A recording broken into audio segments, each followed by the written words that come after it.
Students अब देखो units of concentrations का सेकेंड पार्ट।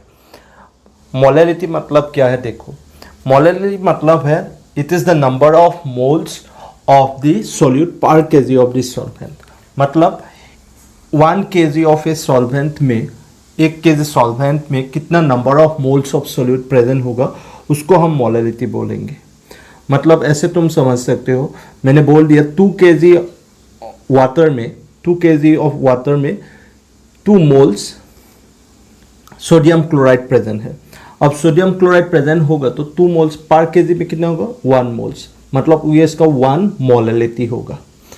अब मोलैलिटी मतलब ये पर केजी ऑफ दिस सॉल्वेंट के मैंने मास ऑफ सॉल्वेंट के ऊपर बेसिस करके ये निकालना होगा कॉन्सेंट्रेशन। अब इसलिए हम मोलैलिटी को लिख सकते हैं number of moles of solute divided by mass of solvent in KG. अब मोल्स कैसे निकालना है इसको पता है, given mass divided by molar mass, solute का मोलर मास से डिवाइड करने से ही हम उसका मोल्स निकाल सकते हैं। इसलिए मोलैलिटी का यूनिट क्या होगा, मोल केजी इनवर्स, या इसको हम स्मॉल m से रिप्रेजेंट कर इसको रीड करेंगे तो मोलैल ऐसे रीड कर सकते हैं। अब इसको एक सिंप्लीफाई करके इक्वेशंस बना सकते हैं, न्यूमेरिकल्स में यूज कर सकते हैं। मोलैलिटी इक्वल मोल्स इक्वल हम लिख सकते हैं given mass of solute divided by molar mass of solute W2 by M2 and the mass of solvent को हम क्या कर सकते हैं W1 से रिप्रेजेंट करें, इसको केजी में कन्वर्ट करेंगे तो 1000 से डिवाइड करना पड़ेगा, ये W1 ग्राम में है। तो ऐसे इसको मोलैलिटी को हम ऐसे एक्सप्रेस कर सकते हैं W2 by M2 into 1000 by W1, और जहाँ W2 mass of solute, M2 molar mass of solute, W1 mass of solvent in gram represent कर रहा है। ऐसे हम मोलैलिटी को निकाल सकते हैं न्यूमेरिकल्स में। अब एक न्यूमेरिकल्स में देखो, find the molality of A solutions containing 3.65 gram of HCl in 500 gram of water. 500 gram of water में 3.65 ग्राम ऑफ HCl डिजॉल्व है। अब इस सॉल्यूशंस का मोलैलिटी निकालना है। सो W2 इक्वल हम क्या लिख सकते हैं 3.65 ग्राम, ये इसका मास ऑफ सोल्यूट है, और इसका मोलर मास ऑफ सोल्यूट कितना होगा HCl है तो हाइड्रोजन 1 क्लोरीन 35.5 मतलब 36.5 ग्राम मोल इनवर्स उसका इसका मोलर मास ऑफ सोल्यूट। अब इसका सॉल्वेंट वाटर है, वाटर W1 का वैल्यू 500 ग्राम। अब हमको मोलैलिटी के लिए पता है, अब 3.65 डिवाइडेड बाय 36.5 पुट किया into 1000 by 500 mole KG inverse इसका यूनिट होगा मोलैलिटी का। अब ये कैलकुलेशंस किया तो 0.2 मोलल ये निकला इसका आंसर। स्टूडेंट्स अब नॉर्मेलिटी मतलब क्या है देखो, नॉर्मेलिटी मतलब है number of gram equivalent of solute present पर लीटर ऑफ द सॉल्यूशंस। पर litre of the 1 litre of solutions में कितना नंबर ऑफ ग्राम इक्विवेलेंट रहेगा, उसको सोल्यूट का कितना नंबर ऑफ ग्राम इक्विवेलेंट रहेगा उसको हम क्या बोलेंगे, नॉर्मेलिटी बोलेंगे। अब ये ग्राम इक्विवेलेंट क्या है, number of gram equivalents. Number of gram equivalent निकाल सकते हैं mass of solute divided by equivalent mass, इसको हम ऐसे भी कह सकते हैं W by E, mass of solute divided by equivalent mass of the solute. ऐसे हम ये नंबर ऑफ ग्राम इक्विवेलेंट निकाल सकते हैं। सो इसलिए normality equal number of gram equivalent of solute divided by volume of solution in litre, और इसका unit इसलिए नॉर्मेलिटी का यूनिट ग्राम इक्विवेलेंट शॉर्ट में लिखा पर लीटर, और इसको हम कैपिटल N इसको नॉर्मल से रीड कर सकते हैं। ऐसे हम नॉर्मेलिटी निकाल सकते हैं। लेकिन नंबर ऑफ ग्राम इक्विवेलेंट निकालना सीख लिया, लेकिन इक्विवेलेंट मास क्या है ये जानना पड़ेगा।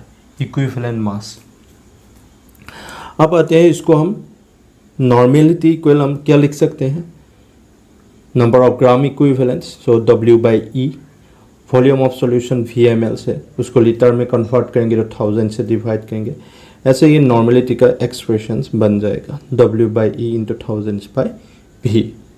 W क्या रिप्रेजेंट कर रहा है, mass of solute in gram, E equivalent mass of this solute, और V volume of solution in ml और सेंटीमीटर क्यूब में भी हो सकता है। अब ये इक्विवेलेंट मास क्या है ये हमको जानना पड़ेगा, और इसे नॉर्मेलिटी का इक्वेशन यूज करके हम नॉर्मेलिटी किसी भी सॉल्यूशंस का निकाल सकते हैं। लेकिन अब इक्विवेलेंट मास क्या है और इसको कैसे निकाल सकते हैं, उसके लिए देखो नेक्स्ट स्लाइड। स्टूडेंट्स, अब इक्विवेलेंट मास देखो। इक्विवेलेंट मास मतलब ये रिप्रेजेंट कर रहा है the number of parts by mass of A given substance which combined with और डिस्प्लेस डायरेक्टली और indirectly a fix quantity of another substance. मतलब एक रिएक्शंस में एक सब्सटेंस दूसरे सब्सटेंस से कितना मास कंबाइंड हो रहा है और या उससे डिस्प्लेस हो रहा है, डायरेक्टली और इनडायरेक्टली हो सकते हैं, उसमें कितना मास इन्वॉल्व होगा, उसको हम इक्विवेलेंट मास बोल रहे हैं। अब इसको इक्विवेलेंट मास को समझने के लिए एलिमेंट के इक्विवेलेंट मास कैसे निकालते हैं, उसके लिए देखो एग्जाम्पल से हाइड्रोजन्स और ऑक्सीजन्स और क्लोरीन्स, ये 3 एलिमेंट लिया। ये तीनों एलिमेंट्स को 1 पार्ट्स, 8 पार्ट्स और 35.5 पार्ट्स, ये कोई भी कंपाउंड से कंबाइंड होगा तो या डिस्प्लेस होगा तो इतना पार्ट्स मास यूज होता है। और ये एक्चुअली ये इसका इक्विवेलेंट मास है, हाइड्रोजन का, ऑक्सीजन का, क्लोरीन का। ये कैसे समझ सकते हैं, ये एग्जांपल देखो। ये हाइड्राइड और ऑक्साइड्स और क्लोराइड फॉर्म किया है सोडियम के साथ। इसमें sodium and hydrogen, sodium 23 part use हो रहा है, इधर हाइड्रोजन 1 पार्ट्स यूज हो रहा है एज ए बायोमास। ऑक्साइड्स में कितना हो रहा है 46 और ऑक्सीजन यूज हो रहा है 16। और क्लोराइड, सोडियम क्लोराइड फॉर्म होने के लिए 23 सोडियम मास ऐसे यूज हो रहा है और क्लोरीन 35.5 पार्ट्स बायोमास यूज हो रहा है, क्योंकि ये उसके atomic mass, gram atomic mass या मोलर मास बोल सकते हैं। अब इसमें देखो ये 46 और 16, अब इसमें ये सेम 23 पार्ट्स यूज करेंगे तो कितना होगा, 2 से इसको काटेंगे, 8 पार्ट्स ऑफ ऑक्सीजन यूज हो रहा है। मतलब इधर एक फैक्टर यूज हो रहा है वो n=2 हो रहा है, एक फैक्टर यूज हो रहा है, उस फैक्टर्स का वैल्यू कितना है 2।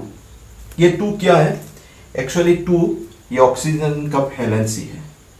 मतलब हम ये 1 parts, 8 parts, 35 parts equivalent mass निकालने के लिए इसको एक फॉर्मूला में कन्वर्ट करेंगे तो क्या होगा, ये molar mass divided by 2, molar mass divided bye 1, molar mass divided bye 1। सो इधर ये इसका फैक्टर मिल रहा है, क्योंकि ये 35.5 से डिवाइड करेंगे 1, मतलब ये 1, 2 ये क्या है, एक्चुअली ये वैलेंसी है। ये एलिमेंट्स के लिए हम ऐसे इक्विवेलेंट मास निकाल सकते हैं।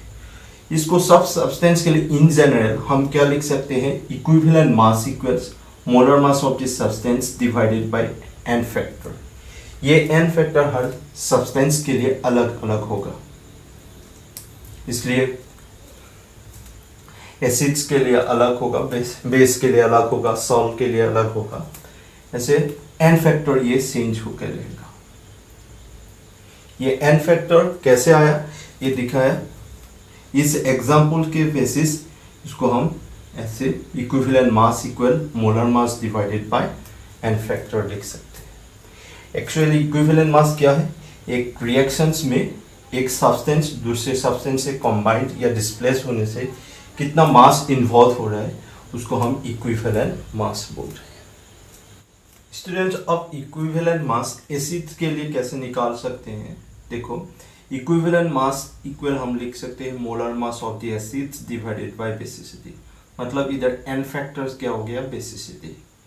ये बेसिसिटी एक्चुअली क्या है, basicity is the number of displaceable H+ ions present in one molecule of the acid. एक एसिड का मॉलिक्यूल्स में कितना H+ आयंस डिस्प्लेस हो सकते हैं।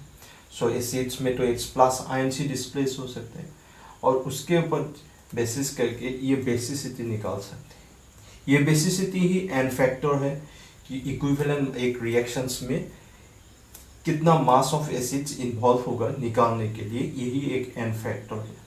ये बेसिसिटी निकाल सकते हैं हम, ये एग्जांपल्स देखो, H2SO4, इसमें 2H प्लस SO4 2 माइनस, ये डिस्प्लेस होगा तो कितना H प्लस डिस्प्लेस हुआ 2, सो बेसिसिटी इक्वल 2 होगा। तो इक्विवेलेंट मास इक्वल क्या लिख सकते हैं, मोलर मास सल्फ्यूरिक एसिड का 98 डिवाइडेड बाय 2 बेसिसिटी, सो 49 निकलेगा equivalent mass of sulphuric acid H2SO4। अब इसके HCl में देखो H प्लस होगा तो H plus and Cl minus, basicity क्या होगा इधर 1 होगा, एक ही H प्लस डिस्प्लेस होगा। सो इक्विवेलेंट मास इक्वल्स हम लिख सकते हैं molar mass divided by basicity, basicity 1 है, सो इधर equivalent mass and molar mass same ही है 36.5। ऐसे ही हम एसिड सब्सटेंस के लिए इक्विवेलेंट मास निकाल सकते हैं। स्टूडेंट्स अब बेस के लिए इक्विवेलेंट मास निकालेंगे तो क्या होगा, molar mass of the base divided by acidity, ये n फैक्टर होगा इधर एसिडिटी। ये एसिडिटी क्या है, एसिडिटी क्या है, number of displaceable OH minus present in one molecule of the base. एक बेस में कितना OH माइनस डिस्प्लेस होगा, इसको हम एसिडिटी बोलते हैं। अब एसिडिटी ये देखो एग्जांपल कैल्शियम हाइड्रोक्साइड, इसमें calcium 2 plus two OH minus displace हो रहा है, मतलब इधर OH माइनस 2 डिस्प्लेस हो रहा है तो एसिडिटी इक्वल कितना होगा 2।